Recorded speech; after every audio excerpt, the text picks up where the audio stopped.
আলহামদুলিল্লাহ কাফা ওয়াসালামুন আলা ইবাদিহিল্লাযীনা ইসতাফা আম্মা বাদ। আমি আজ আপনাদের সামনে একটি বিশেষ বিষয়ের আলোচনা করতে চাচ্ছি। ভিতরে খুব তোলপাড় হচ্ছে বিষয়টা হলো যে আমাদের আকাবির আসলাফ তো দুনিয়ার থেকে চলে গেছেন এবং হযরত আশরাফ আলী থানভী রহমতুল্লাহ আলাইহির কোনো খলিফা এখন তালাশ করে পাওয়া যায় না। হয়তো বিশ্বের কোথাও কোনো জায়গায় হয়তো এক দুজন থাকতে পারেন। এমনকি শাইখুল হাদিস জাকারিয়া রহমতুল্লাহ আলাই হজরত শাইখুল ইসলাম হুসাইন আহমদ মাদানির অনেক জুনিয়র, তার খলিফাও এখন তালাশ করে পাওয়া দুষ্কর হয়ে পড়ছে। সেখানে শাইখুল ইসলাম হুসাইন আহমদ মাদানী রহমতুল্লাহ আলাইয়ের একজন খলিফা, কেবলমাত্র খলিফাই নন, ওনার শাগরেদ এবং ওলামা একরামের সারে তাজ আল্লামা আহমদ শফি সাহেব দামাত বরকাতুহুম, বাংলার মুসলমানদের গর্ব, শুধু ওলামা একরামের গর্ব তাই না, বরং বাংলার মুসলমানরা যাকে নিয়ে গর্ববোধ করে এবং যিনি তার ইবাদত দিয়ে, তার জুহুদ দিয়ে, তার তাকওয়া দিয়ে, তার রোনাজারি দিয়ে, ওনার সম্পর্কে আমি ওনার কাছাকাছি যারা থাকছেন তাদের থেকে আমি জানছি যে উনি রাত্রে খুব কমই ঘুমান।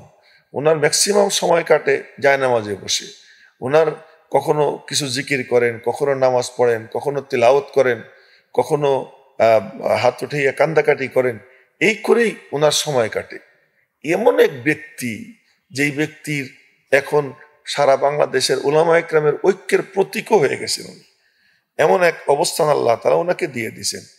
সেই ব্যক্তিত্ব আজ ফেসবুকে, সোশ্যাল মিডিয়ায় ওনাকে নিয়ে যা শুরু হয়েছে, যেগুলো উচ্চারণ করতেও কষ্ট হয় এবং যেগুলো পড়তে সময় ভিতরে খুব কষ্ট লাগে, যে এত বড় মহান ব্যক্তি, তাকে নিয়ে তারই সন্তানরা বা তারই সন্তানের সন্তানরা, তার ছাত্র, ছাত্রের ছাত্র, ছাত্রের ছাত্র, অনেক সিঁড়ির উনি মুরব্বী।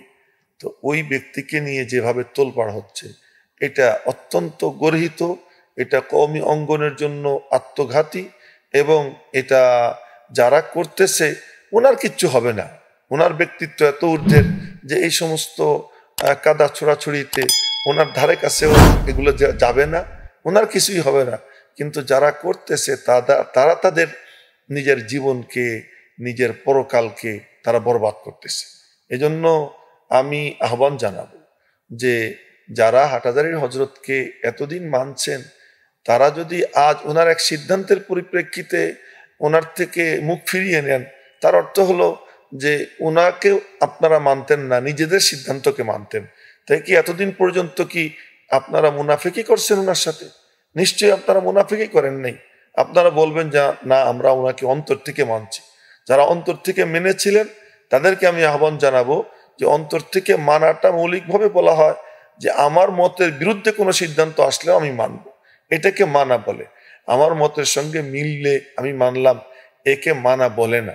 সেজন্য এখন যে সিদ্ধান্তটা ওনার পক্ষ থেকে আসছে, হয়তো অনেকের প্রিয় ব্যক্তিত্বকে সরাইয়া অন্য একজনকে আনছেন।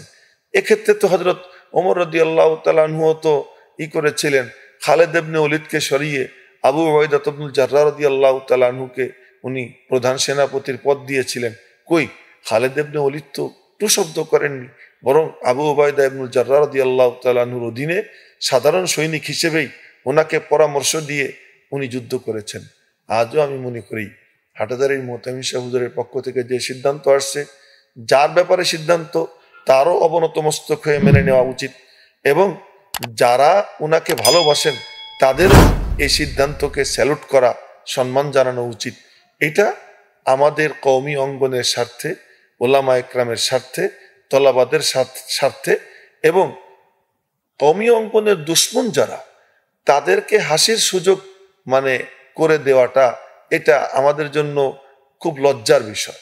এজন্য আমি আহ্বান জানাবো যে কওমি অঙ্গনের যারা দুশ্মন, বিশেষ করে বেদাতি, মৌদুদি, শিয়া, কাদিয়ানি, এরপরে বামপন্থী, নাস্তিক, এই যত গ্রুপ আছে, সব গ্রুপ এখন তারা তামাশা দেখবে, তারা হাসাহাসি করবে। এই হাসাহাসির সুযোগ তাদেরকে না দেওয়া উচিত। চিৎকার দিয়ে বলা উচিত, আমাদের মধ্যে কিছু হয়েছে, আমরা এটা মিটিয়ে ফেলছি। উনি আমার ভাই, উনিও আমার ভাই, আমরা ভাই ভাই। এই মেসেজটা কওমি অঙ্গনের দুশ্মন যারা তাদের কাছে দিয়ে দেওয়া উচিত এবং হাটাজারির হজরতের জাতকে সমস্ত কিছুর ঊর্ধ্বে শ্রদ্ধার ওনার যে আসন ছিল সেই আসনে ওনাকে বহাল রাখা আমাদের জন্য খুব জরুরি। এজন্য আমি আহ্বান জানাবো এ ব্যাপারে যেন সোশ্যাল মিডিয়ায় আর কোনো বিষোদ্গার না হয়। যারা কিছু বিষোদ্গার করেছেন তারা যেন এটা রিমুভ করে দেন এবং এ সম্পর্কে যেন আর কোনো নেতিবাচক আলোচনা না হয়।